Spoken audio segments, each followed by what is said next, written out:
దేవేంద్రుని గర్వం వల్లనే క్షీరసాగర మదనం జరిగిందని మీకు తెలుసా?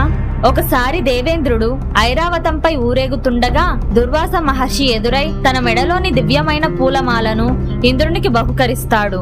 గర్వంతో ఉన్న ఇంద్రుడు ఆ పూలమాలను తీసి ఐరావతం తలపై వేస్తాడు. ఆ ఏనుగు దాని కింద పడేసి కాళ్లతో తొక్కుతుంది.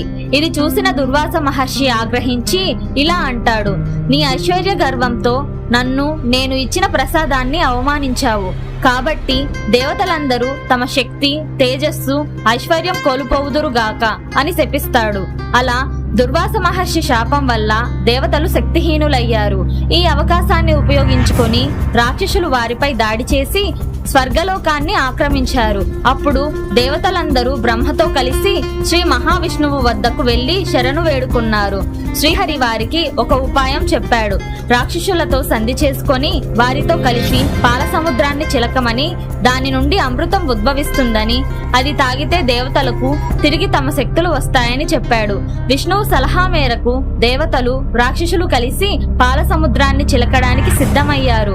మందర పర్వతాన్ని కవ్వంగా ఉపయోగించారు. వాసుకి అనే సర్పరాజును తాడుగా చేసుకున్నారు.